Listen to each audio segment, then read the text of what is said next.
তাহলে আমরা খুশি না বেজার? হ্যাঁ, আমাদের মতো কপাল আর কারো আছে? দেখেন, খেয়াল করে হাদিস শরীফের ভিতরে আছে হযরত ঈসা আলাইহিস সালাতু ওয়াস সালাম আমার নবীর আগে আল্লাহ তাআলা ঈসা নবীকে দুনিয়ায় পাঠাইছিলেন। একদিন আল্লাহর নবী ঈসা পাহাড়ের একটা পাথরের উপরে বসে আছে। তিনি কিতাবের ভিতরে আল্লাহ রাসূলের অনেক নাম শুনেছে, অনেক তাজিম শুনেছে, অনেক আল্লাহ রাসূলের মুহাম্মদ রাসূলুল্লাহর পরিচয় জানা আছে। ঈসা আলাইহিস সালাতু ওয়াস সালাম আল্লাহকে ডাক দিয়ে বলে, আল্লাহ গো, ও রব্বুল আলামিন, এই যে মুহাম্মদুর রাসূলুল্লাহ ইনি কে? আল্লাহ তাআলা ডাক দিয়ে বলে, ঈসা রে, উনি হলেন আমার হাবিবুল্লাহ, আমার রাসূল, আমার দোস্ত।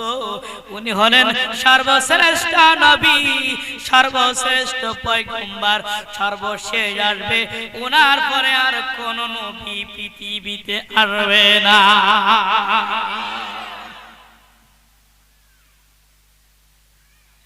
আল্লাহর পয়গম্বর ঈসা আলাইহিস সালাতু ওয়াস সালাম ডাক দিয়ে বলে, আল্লাহ গো, তুমি তো আমারে নবী বানায়া দুনিয়ায় পাঠাইছো।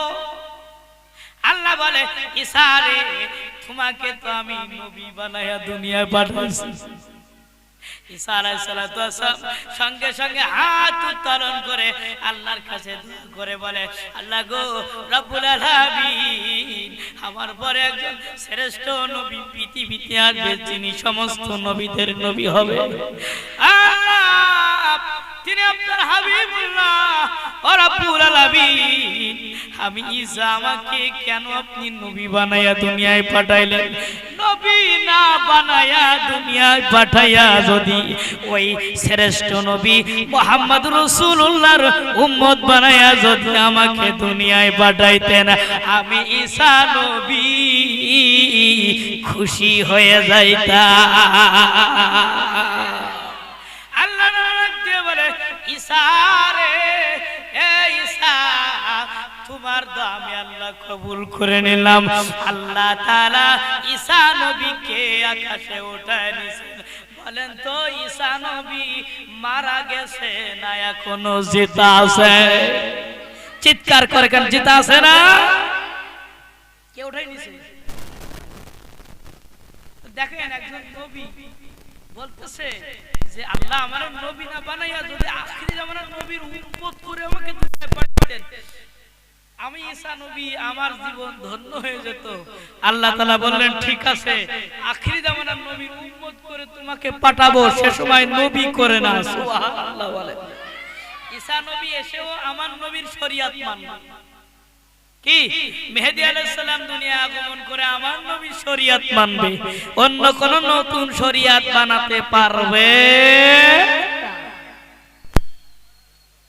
তাহলে আমাদের কপাল ভালো না খারাপ?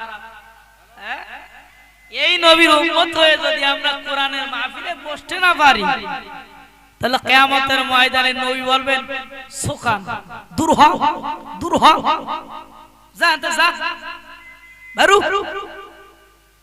কেন?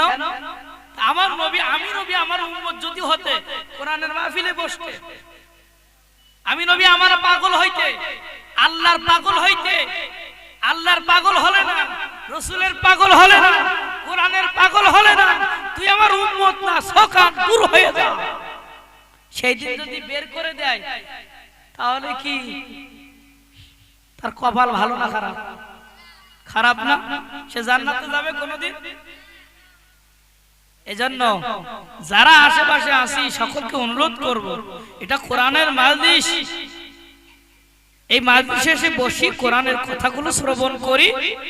অবশ্যই কোরআনের কথা বললে পরে আল্লাহ রাব্বুল আলামিন শুনলে পরে আল্লাহ তাআলা রহমত নাজিল করে। জোরে বলুন সুবহানাল্লাহ।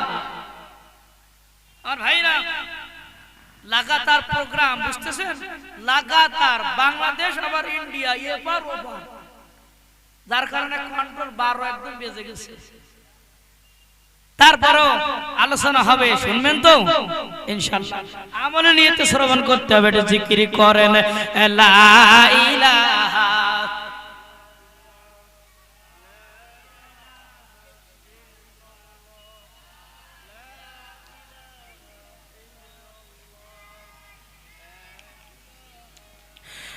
লা ইলাহা ইল্লাল্লাহ ও লা ইলাহা ইল্লাল্লাহ লা ইলাহা ইল্লাল্লাহু মুহাম্মাদুর রাসূলুল্লাহ সাল্লাল্লাহু আলাইহি ওয়াসাল্লাম।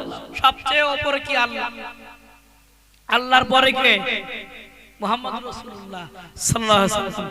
আর মুহাম্মদ সাল্লাল্লাহু আলাইহি ওয়াসাল্লামের পরে হলো সাহাবী আজমাইন, তারপরে হলো আলেম ওলামা। রাসূল আমার বলেছেন যে আমি নবী, আমার ওয়ারিস হলো আলেম ওলামা। কারা? আলেম ওলামা নবীর ওয়ারিস, নায়েবে নবী।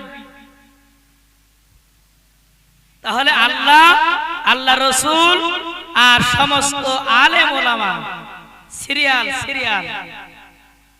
আমার ভাইরা, রাসূল পাক সাল্লাল্লাহু আলাইহি ওয়াসাল্লাম বলেছেন, কেউ যদি কোন হক্কানি আলেমের সামনে বসে কোরআন হাদিসের আলোচনা শুনে, হক্কানি পীরের সামনে বসে যদি কোরআনের আলোচনা শুনে, সেজন্য আমি নবী আমার সামনে বসে কোরআনের আলোচনা শুনতেছে।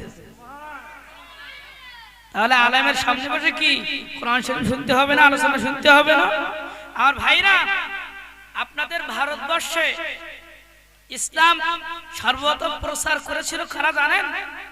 এই যে আমরা টুপি পেয়েছি, টুপি, এই দাড়ি, এই মসজিদ, এই মাদ্রাসা, কোরআন হাদিসের জ্ঞান, আল্লাহ চিনেছি, রাসূল চিনেছি, এগুলো কারা চিনেছে জানেন? এই ভারতবর্ষে, এই ভারতবর্ষে ব্যবসা করতে আসছিল রাসূল পাক সাল্লাল্লাহু আলাইহি ওয়াসাল্লামের জলিল কদর সাহাবী হযরত আবু বকর সিদ্দিক রাদিয়াল্লাহু তাআলা, জোরে বলুন সুবহান। কাপড়ের ব্যবসা করতে আবু বকর সিদ্দিক রাদিয়াল্লাহু তাআলা, তার আওলাদ সিঁড়ি বেয়ে এই ভারতবর্ষে আছে না, আমাদের বাংলাদেশে। আপনাদের এই যে ফুরফুরা শরীফের হুজুর আছে, আপনার এই যে বসিরহাটের হুজুর আছে, এরা কিন্তু সব আবু বকর সিদ্দিক রাদিয়াল্লাহু তাআলা আনহুর আওলাদ। চিৎকার করে কোন সুবহান। আর ভাইরা, আমি আজকে আপনাদের এতটুকু বুঝাবো যে আসলে আমরা কার পাগল হব, কার পাগল হওয়ার দরকার আমাদের। নবী চিনতে হবে, নবী রাসূল চিনতে হবে, সাহাবী আজমাইন চিনতে হবে, পীর মাশায়েখ চিনতে হবে। আমার ভাইরা, ইসলামের জন্য রাসূল পাক সাল্লাল্লাহু আলাইহি ওয়াসাল্লাম কত কষ্ট করেছেন, সাহাবীরা কত কষ্ট করেছেন। রাসূল পাক সাল্লাল্লাহু আলাইহি ওয়াসাল্লাম তায়েফের ময়দানে তিনি বেহুশ হয়ে গিয়েছিলেন। উহুদের ময়দানে রাসূল সাল্লাল্লাহু আলাইহি ওয়াসাল্লামের দাঁত ভেঙে গিয়েছিল। হাজার হাজার সাহাবীরা শাহাদাত বরণ করেছে শুধুমাত্র ইসলামের জন্য, দ্বীনের জন্য, কোরআনের জন্য। চিৎকার করে কোন সুবহান। এখন তো আমরা দ্বীন পেয়েছি, এখন তো আর অত কষ্ট করা লাগে না, লাগে? কিন্তু ইতিহাস খুলে দেখেন তারা কিভাবে কষ্ট করেছে, কিভাবে কষ্ট করে এই দ্বীন আমাদের কাছে পৌঁছায় দিয়েছে। কঠিন কষ্ট, কঠিন।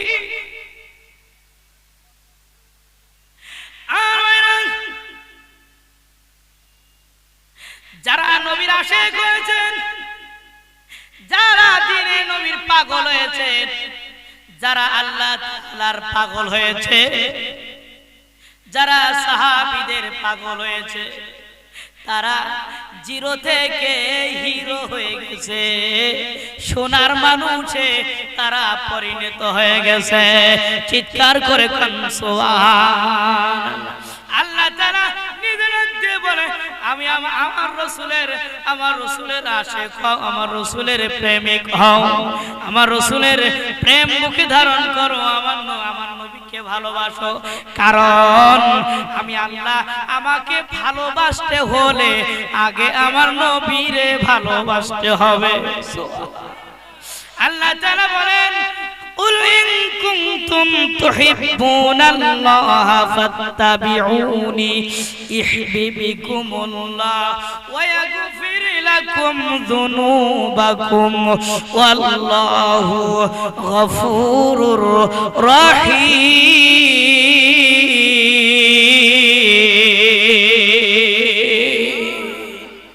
কার কথা লিল্লাহি তাকবীর জোরে লিল্লাহি তাকবীর আর ভাইরা আল্লাহ তাআলা কি বলছে আল্লাহ তাআলা বলছে আগে আমি আল্লাহ না আল্লাহ তো উপরে সবচেয়ে উপরে তা বলছে আমি আল্লাহ সবচেয়ে উপরে কিন্তু আমাকে পেতে হলে আমার নবীরে ভালোবাসা লাগবে সুবহানাল্লাহ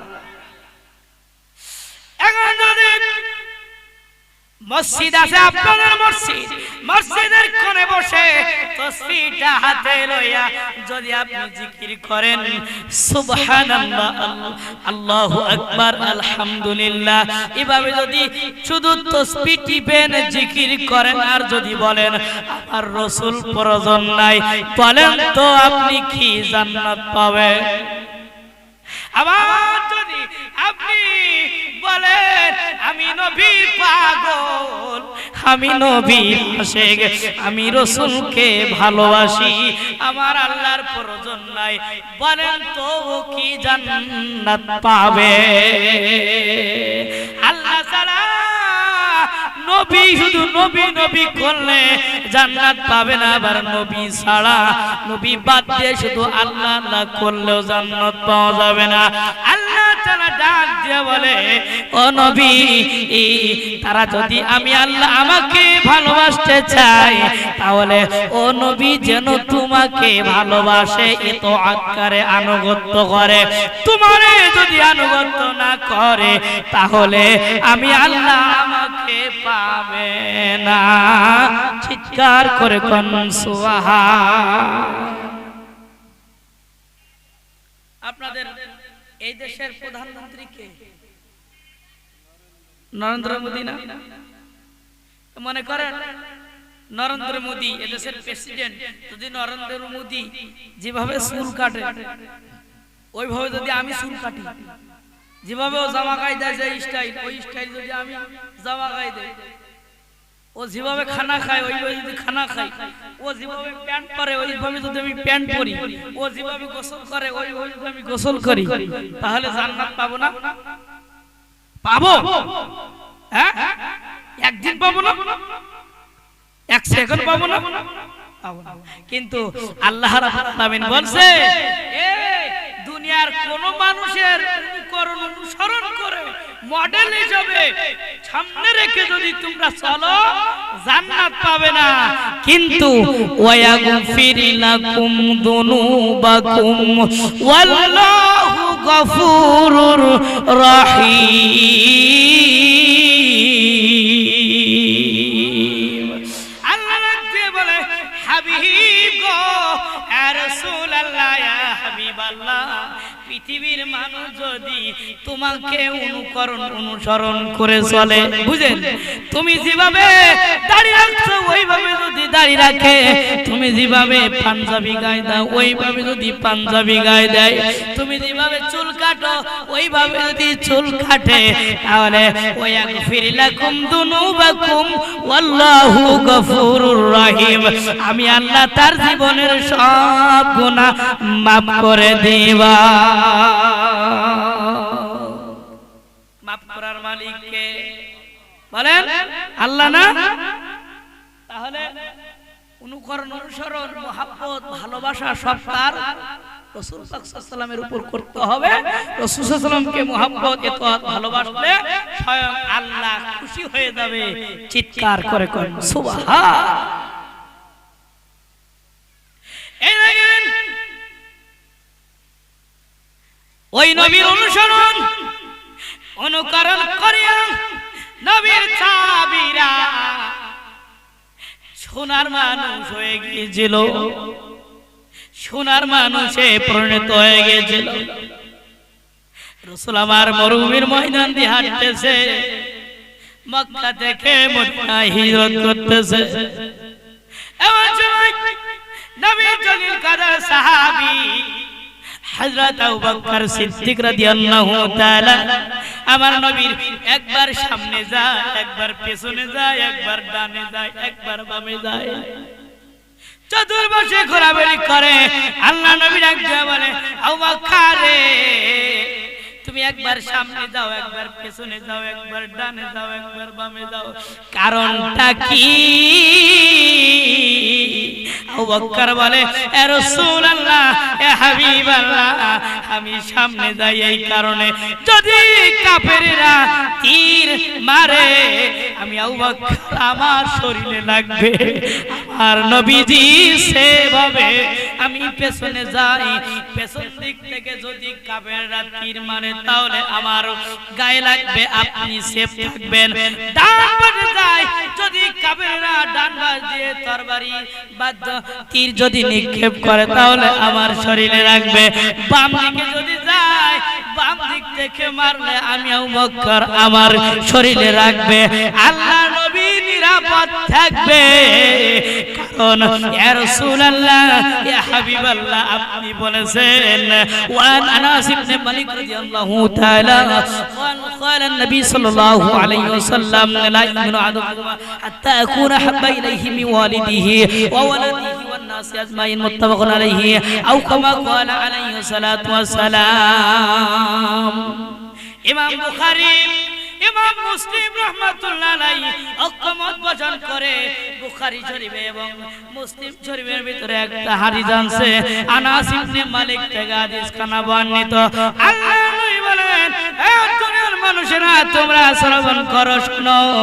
তোমার বাপ আছে, মা আছে, দাদা দাদি, নানানি, আত্মীয় স্বজন, সম্পদ, ক্ষমতার চেয়ার, পৃথিবীতে যা কিছু আছে সব চাইতে, সব বাদ দিয়ে যদি আমি নবী আমাকে যদি ভালো না বাসো তাহলে তোমরা প্রকৃত ঈমানদার না।